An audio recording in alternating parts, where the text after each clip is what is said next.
মিম অনেক রেগে ঠাস ঠাস করে আমাকে চড় মেরে বলল, তোকে না বলেছি কোনো মেয়ের সাথে কথা বলবি না, তারপরও তুই কোনো সাহসে ওর সাথে কথা বলছিস। আমি গালে হাত দিয়ে মাথা নিচু করে দাঁড়িয়ে আছি, কোনো কথা বলছি না। কারণ মিম আপুকে আমি জমের মতো ভয় পাই। সবার সামনে যতই বাহাদুর হই না কেন, মিম আপুর সামনে একদম বিড়াল হয়ে যাই। এদিকে আপুকে দেখে মেয়েটাও দৌড়ে কোথায় যেন পালিয়ে গেল। আসলে ভার্সিটির সবাই আপুকে অনেক ভয় পায়, তাই মেয়েটা পালিয়ে গেছে। মিম বলল, চুপচাপ ক্লাসে যা, আর ভুলেও এদিক ওদিক তাকাবি না বলে দিলাম। আর ভার্সিটি ছুটি হওয়ার পর সোজা বাসায় চলে যাবি, আমার যেতে একটু দেরি হবে। যদি শুনেছি আমার কথার বরখেলাপ হয়েছে, তাহলে দেখিস আমি কি করি। আমি কিছু না বলে মাথা নিচু করে ক্লাসে চলে আসলাম।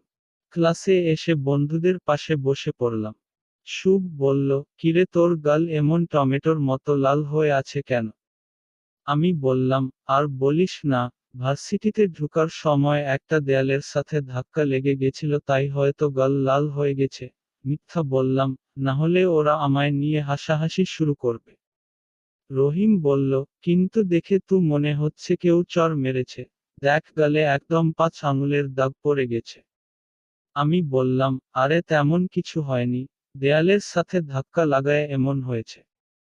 ওরা আর কিছু বলার আগেই ক্লাসে স্যার চলে আসলেন, তাই আর কিছু বলল না। এরপর স্যার কিছুক্ষণ ক্লাস করিয়ে চলে গেলেন। এইভাবে আঁকে আঁকে সব ক্লাস শেষ করে সবাই ক্লাসরুম থেকে বের হয়ে আসলাম। এরপর বন্ধুদেরকে বলে ভার্সিটি থেকে বের হয়ে সোজা বাসায় চলে আসলাম। বাসায় এসে রুমে গিয়ে হাত মুখ ধুয়ে ফ্রেশ হয়ে নিলাম।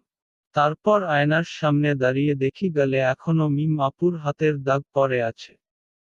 হওয়ারই কথা, কারণ যত জোরে মেরেছে কি আর বলবো। ভাগ্যিস তখন ভার্সিটিতে ছাত্র ছাত্রী বেশি ছিল না, না হলে সবার সামনে চরম লজ্জায় পড়তে হতো। ও হে, এতক্ষণ ধরে কথা বলছি কিন্তু আপনাদের সাথে পরিচিতই হলাম না। এর পরের অংশ জানতে দ্বিতীয় পার্ট দেখুন।